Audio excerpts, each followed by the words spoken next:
就係劉家豪先生俾我演出我第一個電視嘅古裝武俠劇。周星馳用佢所謂無厘頭嗰個演出呢，係令到當時觀眾係話好深刻、好深刻嘅印象啊！咁佢嗰種演繹方法呢，係真係與別不同嘅喎，咁啊令我留下一個好深刻嘅印象。公司開新劇，古裝武俠劇，點啊？開咩啊？報復仇啊！唔想做嗰啲又係報復仇啊！尋寶，加埋搶秘笈，唔想搶秘笈，爭埋武林盟主，唔想爭武林盟主啊！諸如此類嗰啲咁一般套路嘅戲啦，大家喺度諗下諗下，終於俾我哋諗到一套另類啲嘅，就係當年嘅蓋世豪俠啦。喂，不如咁啦，我哋嚟個反傳統。嗱，我哋傳統嗰啲主角咧，咪個個都英俊瀟灑啊，睇得又打得咁樣嘅。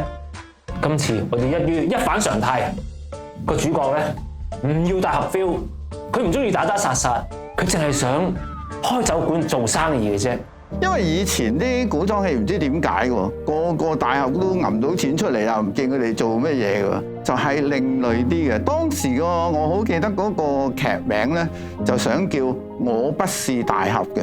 如果而家呢個潮流咧，我就覺得係絕對得嘅。嗰陣時就想改翻個 grand 啲嘅名啦，所以先至叫咗蓋世豪俠。咁果然啦，周星馳用佢另類嘅所謂無厘頭嗰個演出咧，係令到當時觀眾係話好深刻、好深刻嘅印象，可以話佢係喺電視圈裏邊咧一炮而紅嘅。縱橫電視業半個世紀，佢喺呢股電視浪潮之中，為觀眾帶嚟無數歡樂笑聲，製作出一部又一部經典作品。佢係香港殿堂級戲劇總監製劉家豪，佢更加打破咗喜劇同武俠劇嘅既有框架，為港劇開拓出一種前所未見嘅風格，變出無限可能。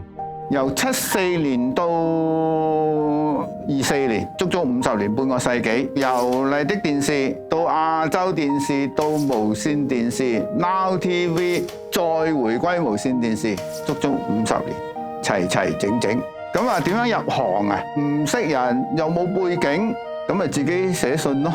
咁麗的就叫我去煙先，煙嗰陣時候咧就話：喂，而家有個 Vision Mixer， 即係畫面控制員，做唔做？我都唔知係乜嚟嘅，其實我就話做。咁當時嗰個考官咧就叫徐應春，我一聽個名嚇，咁咪即係一拳打中你嘅要害咁啊！做咗8個月，取消呢個畫面控制員喎，所以我係電視業嘅最後一個 Vision Mixer。咁點咧？喂，有PA 喎，你做唔做啊？高少少人工嘅咁樣，其實我根本入嚟就係想做戲劇噶嘛，仲話多少少人工，咁我梗係做啦。我嗰陣時啊喺中學咪作文咪好興話我的志願嘅，我的志願我就話我希望我做一個大委員。點解咧？我就因為中意睇戲，仲俾老師靚仔玩嘢，企出去咁樣，咁啊由 PA 啦，慢慢晉升導演啦，晉升監製啦，晉升經理啦，到 Now 嘅時候就總經理啦。認識周星馳咧，就要由一套迷你豪華金裝劇講起嘅，叫做《大都會》。88年，咁就無線咧由個半鐘頭戲劇節目咧就加到2個半鐘頭戲劇節目，梗係要揾套勁嘢嚟打響頭炮啦。咁公司咧就全力 support 嘅，雖然只係有5集嘅啫，用晒全台嘅演員去配合嘅，全劇冇一個臨時演員。咁戲裏邊咧就周星馳就係鄭少秋嘅仔嚟嘅，咁佢嗰種演繹方法咧係真係與別不同嘅，咁啊令我留下一個好深刻嘅印象。佢係好鬼聰明嘅，成日走嚟我間房度又嗰樣又嗰樣，又話飲啖茶食個包啊，諸如此類咁。因為佢覺得佢 lobby 咗我咧，就可以即係好放咁樣去拍啦。咁事實證明咧，佢係真係百年難得一遇嘅一個喜劇演員嚟嘅。再之後嗰套台慶劇呢，多數都係萬梓良掛帥噶啦，咁我就擺埋佢落去。咁即是話萬梓良、周星馳喺嗰套《他來自江湖》嗰度，咁亦都事實證明啦。佢出到去電影咧，亦都係發光發亮啦。咁佢都唔忘本嘅。金像獎嗰度佢少林足球攞獎嗰陣時咧，都有係話好多謝當年阿劉家豪嘅提攜啊咁樣。仲有就係監製劉家豪先生俾我演出我第一個電視嘅古裝武俠劇《溏心風暴》，就係07年作品，交完就08啦，咁連續2年啦。咁喺嗰段時期呢 TVB 就的而且確係少咗好多家庭倫理嗰啲鬥爭嘅戲嘅。喺嗰個時期呢，做翻部《溏心風暴》呢，都係一個好適合嘅時機。《溏心風暴》呢，佢最犀利嘅地方呢，就係佢成為咗一個 terms， 逢係之後啲人啊爭產啊爭乜爭物啊，咁嗰啲就叫溏心風暴。嗰啲金句呢，我哋嗰陣時都做咗好大篇幅嘅功課嘅，就係要啲編劇啊，全部翻去問啲爸爸媽媽舊陣時啲人係點樣講嘅，儲埋篩選，就係成為咗而家所謂嗰啲金句。溏心風暴另外一個重要嘅承傳呢，就係由幾個老戲骨。施琪姐啊、夏雨啊、阿米雪啊、關菊英啊、李香琴啊咁樣幾個呢啲好資深嘅好戲嘅人咧，帶領住一班小生花旦啊，例如陳豪啊、林峰啊、黃宗澤啊、楊怡啊、鐘嘉欣啊、陳法拉，未係好 top 嘅，未係好嘅。今時今日佢哋已經係好出名嘅一線小生同埋花旦咯，出咗街啦，每年都頒獎典禮噶嘛。溏心風暴連續2年咧，就係囊括晒所有嘅獎項嘅，最佳劇集啊、最佳男女演員啊、最受歡迎啊咁樣角色嗰啲，我諗都前所未有嘅。當時真係一項一項咁嘅紀錄打破嘅。我有一次出到去一間好相熟嘅食肆度食晚飯啦，哇！一入去俾個經理嚇死我，你累死我啦咁樣。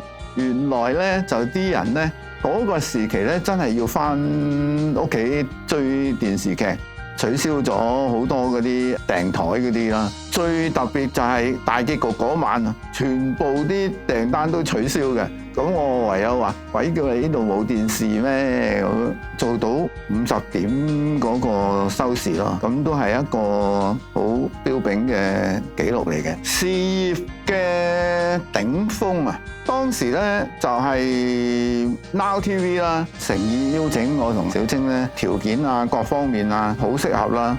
仔就話：其實你哋而家冇咩好輸啦，你喺 TVB 再做多幾鋪都係咁上下，你應該係放眼世界。哇！而家內地個市場發展得咁犀利，好順理成章咁樣過咗去 Now TV 啦。我係製作總經理啦，阿小青係製作副總經理啦，同內地製作公司華策我哋合作咗第一部叫做《衛子夫》啦。咁當然大開眼界啦！喺內地古裝嗰啲服裝啊、頭飾啊，當時我哋拍嗰陣時咧，就係正值盛夏嘅。喺個廠裏邊咧，加埋打埋燈啊，係接近50度嘅，真係熱到你咧頂唔順嘅。每日我哋朝頭早就接電話，唉，今日邊個中暑啊？每日都有人中暑嘅。有一次，我哋嘅女主角衛子夫係黃樂丹嘛，劉徹呢個皇帝係林峰嘛，唔係劇情嚟喎。佢突然間跪喺林峰面前話：皇上請賜我入冷宮咁。原來佢真係熱到癲咗。小青咧都暈過去，喺服裝間佢同周麗淇做下型，嘣一聲跌低咗。咁佢好堅韌噶嘛，咁又起身又係咁。到出街嘅時候咧，亦都攞到全國個收視第一。咁我哋喺香港攞收視第一就，都唔係咁難啫。但係如果喺全國裏邊咧，係幾困難嘅。得到咁好嘅成績咧，咁都係開心嘅。哇！嗰陣時台灣上映咧，又去台灣做宣傳啦；廈門咧，又去廈門攞獎啊。我同小青拖住行過一條，即係好似人哋紅地氈咁啊，行長長嘅樓梯咁上去，嗰個片段我好印象難忘啊！我成日都同小青講啊，呢段好好嘅回憶啦。走過合拍歲月，再翻去熟悉嘅電視城，帶翻嚟嘅唔止係經驗，仲有更大嘅視野。適逢TVB 喺嗰個時期咧，亦都需要同內地合拍嘅，開一個合拍嘅部門，順理成章啦。如果最適合嘅人選，我諗我哋兩個都係適合啦。李寶安人哋三顧草廬，佢真係三顧數碼港入嚟揾咗我哋，咁無論條件啊、職位啊各方面都相當理想啦。翻到去 TVB 咧，我哋有一班合作開嘅同事咧，又走翻埋一齊啦，好得心應手地做咗幾套發言人啦、解決師啊、逆天奇案1，因為又好受歡迎，又要開逆天奇案2啦。咁通常就話，開續集好難比第一集好喎，但係其實我係有經驗嘅。我《溏心風暴》嗰陣時收48點，《家好月圓》嗰陣時咧都收50點。咁我哋都係本住同一個心態嘅啫，就係話不求大大的成功，只求小小的超越。咁我哋只係希望超越少少咧，就好開心啦。你一睇住我聽，睇下嗰邊。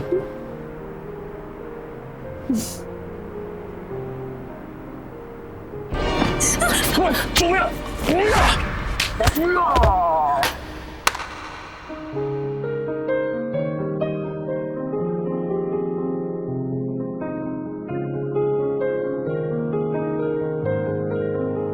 俾翻你，阿禪，你想點啊？媽咪，媽，